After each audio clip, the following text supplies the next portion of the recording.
There are a lot of types of journaling techniques out there.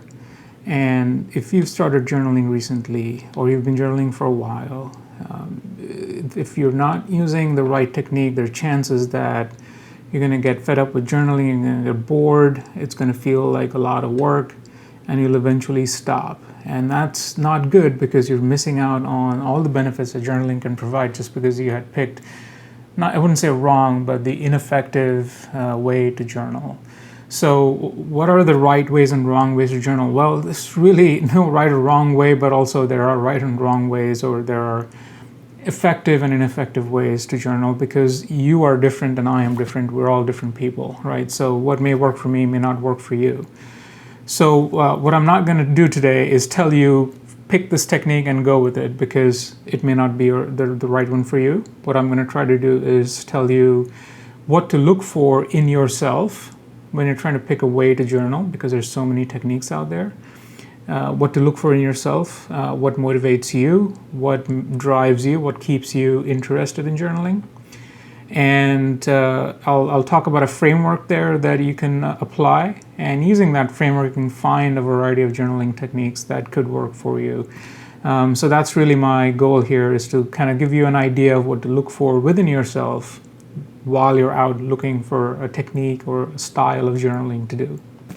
So what are the other styles out there? There's bullet journal, which I use. There is a long form journaling, which is basically just any piece of paper, write anything in there. There's people who do travel journals. There are more structured planners. I think I started early on, and this is going back maybe 20 years, with the Franklin Covey system, which was this binder with these specific holes, and there was a whole like philosophy behind it and so on. So I started with that, and I haven't continued past maybe the first year or so. So there's a very structured planners. Hobonichi is, I think, a very structured planner that is used recently. And you can also make your own custom planners. And if you go on Etsy, you'll probably find a variety of these daily, weekly, monthly planners, journal styles, pre-built kind of templates that you can use. So that's maybe on the structure side, but also on the type of journaling side. You have things like morning pages, which is really popular on YouTube. Is that right for you?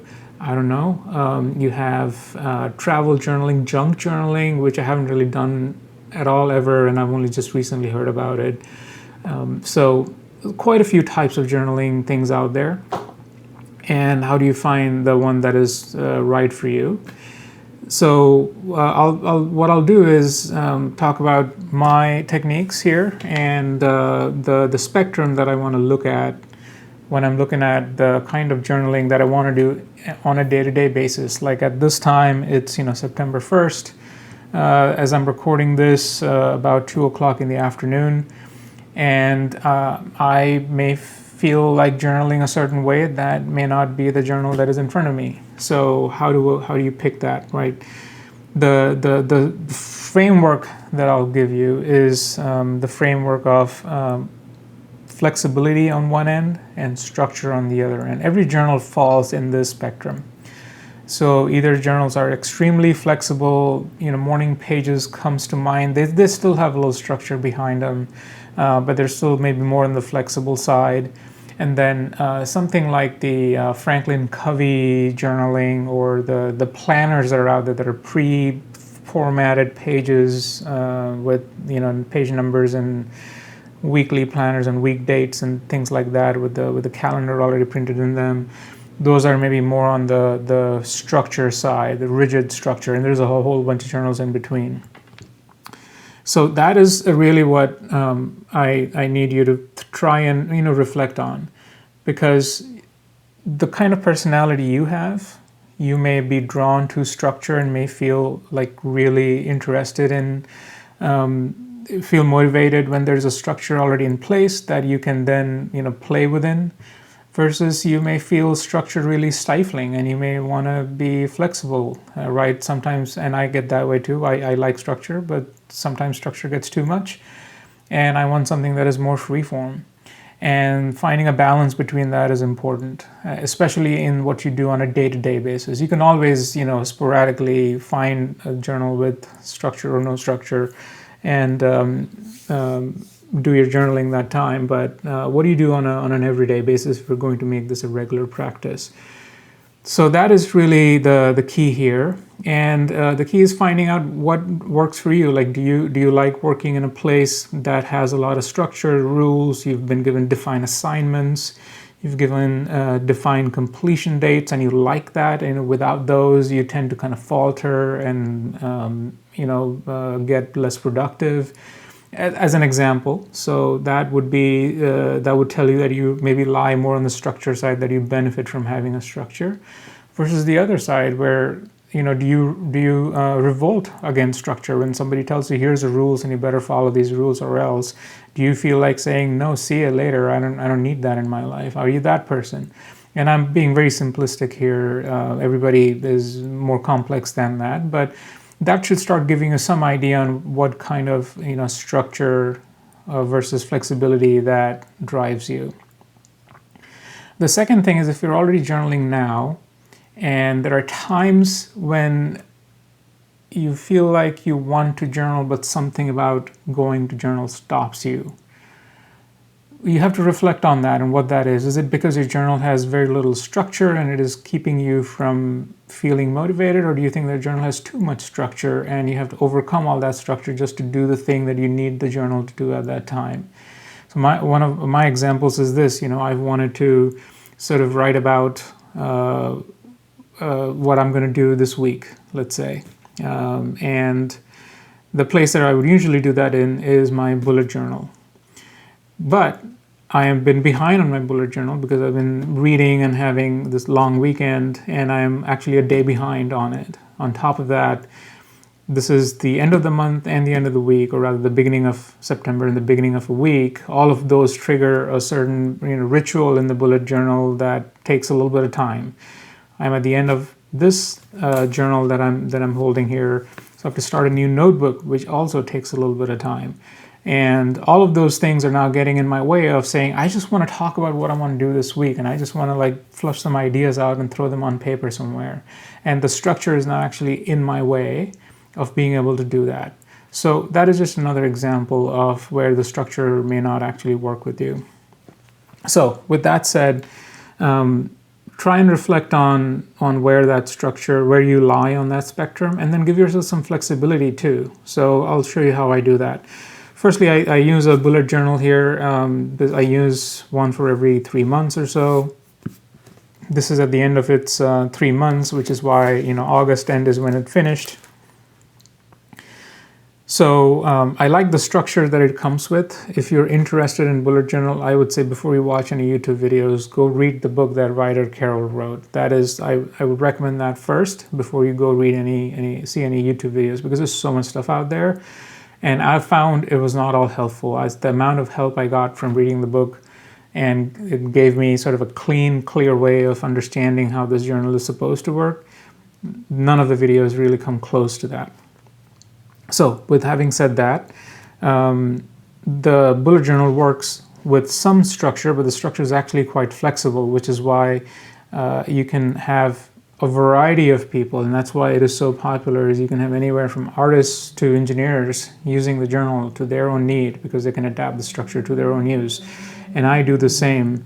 I've started putting some colored tabs at the ends.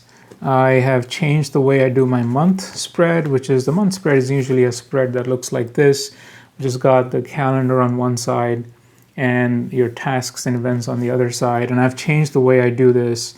There's a habit tracker built in here as well. This looks different than it did 6 months ago. So that there's a flexibility here from month to month, from week to week, that the journal allows me to have, but it's all sitting on a foundation of structure that I really like, and the structure is based on reflections, and I talked about that recently. But at the end of the month, there's a reflection that I do to talk about what worked, what didn't work in the previous month. And then at the end of the week, I do a one-page kind of written reflection on what the past week was, and kind of use those weeks to reflect on the next month and so on. So there's a reflection piece here that I really like, and there's a future log here, which is supposed to work like a calendar for the future. So this is basically a log that looks like this, where there is a column for every month going out 12 months from now. And I can, really the things that go in here is birthdays and things like that, or vacation days is what I put in here. I still use my personal calendar and my work calendar, and those are really the tools that help me not miss meetings and events and things like that. But for the most part, long-term planning is a really good place to just throw this out there, and you can kind of see your 4 months in a glance. So there's a lot of benefits in this for me, the structure that I really do like. However, like I said, I have to start a new journal because it's September, and I have to also start a new month, a new week, and all of those take a little bit of time, half an hour tops, right, for me to start a new journal from scratch. So that can get in the way sometimes, and so I keep something flexible there for myself, right? So the structure is great for when I need it, but there are times when I need it to be flexible. But I keep a pen on all of my journals, so they're always ready to go. The second journal that I use on a semi-regular basis is my long-form journal. It's basically the journal that is just blank pages, and I just put a date, and I just write blank pages here. Whenever I feel like writing something, whenever I feel like I need something to get off my chest, there's no structure that I need to follow. I just put the date on top and I just start writing immediately, like underneath it, and I don't have to do anything else with it. I love having this, and whenever I travel, I actually keep both of these journals with me because there could be times when I need the structure and the planning of the bullet journal, but there's other times when I'm, say, waiting for a flight to take off or something, and I just want to write about how I'm feeling that time, so I can maybe get more grounded, and maybe if I'm having some frustrations. Travel usually leads to a lot of nuances and issues like that, so I can just get those off my chest here, and then I feel better about it. So I always keep one of these. There's no structure here.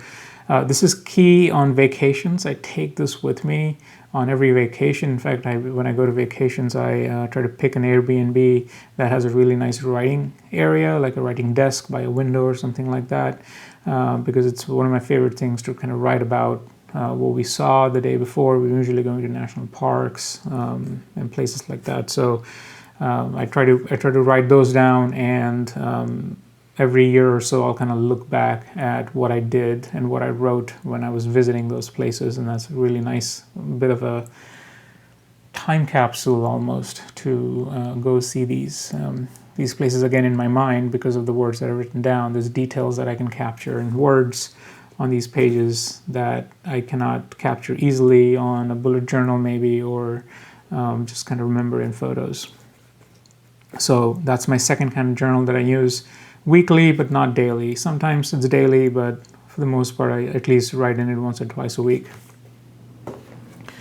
The third thing I use is a time block planner. So this is what keeps me organized in a day. So this is really just my day's meetings kind of go as a date, and times along the y-axis, and just blocks of time set up for meetings. So what this allows me to do is make sure that I'm setting aside time to do the work on projects, and if I have a day full of meetings, then I can schedule work around it, or use this to keep my day in track. So it's really just going through the day with a little more intention than waiting for your calendar to just kind of show you a notification and says, oh, you have a meeting now, and then you better get on that meeting. This allows me to say, oh, I have a meeting at 3 that I need to prepare for, so I need to block off time at 11 because I have meetings before and after, so I can prepare for that meeting at 3, and so on. So that just helps me get ahead of that, so when I'm at that meeting that I'm able to deliver, able to be attentive, and so on.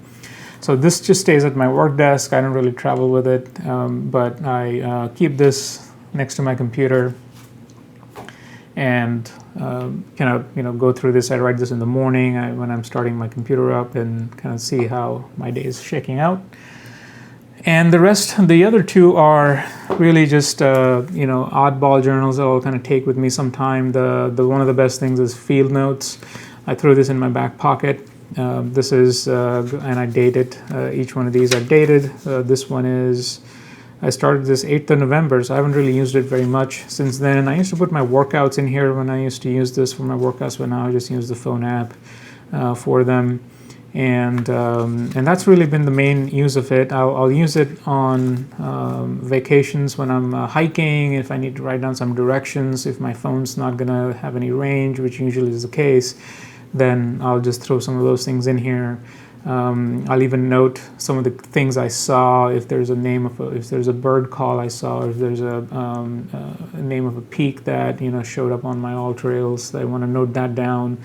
I'll throw those on here, so when I'm writing in my long form journal the next day in my Airbnb, that I can remember the things I did. So this is just a really good, quick way to get it off my mind and get it on paper and have something to remember with. So I just keep this with me when I'm out, even if I'm out on a day trip somewhere. This is a good one to keep in your back pocket.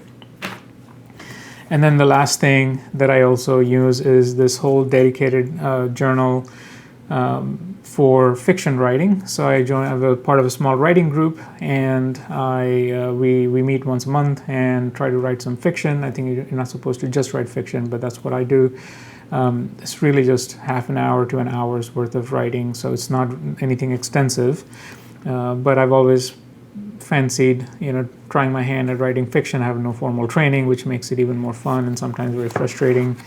But I take this with me. I could have done this in any one of these other journals before, so either my bullet journal or my long form journal, but I kind of wanted all my fiction writing explorations, my practice, to stay in one place. So that's why I have this one set up as a separate journal. And that's it. So sometimes I'll set aside a separate journal if there's a special topic or a special need, and if it doesn't add too many complications. So this one really never leaves the house unless I'm going to that meeting. So that's why I use it here. But everything else, I try to keep it as simple as possible. So that's where the complexity of it comes in. If I have a life with too many journals and planners and tabs and pens and things, if my journaling depended on having a variety of colored pens and stickers and things like that, then I would not do it, because that's just me, how my life is. Maybe that is a hugely motivating factor for you to journal, that you want to be able to put stickers and colored pens and all those things, and you can keep all that with you everywhere you go, and that keeps you motivated. For me, having nice paper to write on and a nice fountain pen is pretty much all I need. So I use hardbound journals, so I can write on my lap if I have to. I don't even need a desktop to write on, though I prefer it. So there you go. That's another thing. How complex do you want your journaling practice to be? Do you want to use a lot of tools, or do you want to keep it simple? And then you can pick a journaling technique accordingly. And that's all I got for today. So hopefully this helps you a little bit as you're trying to pick a journaling type or a journal type or journal system. Find the flexibility, find where you are between the spectrum of flexibility and structure, and hopefully that helps you find your technique.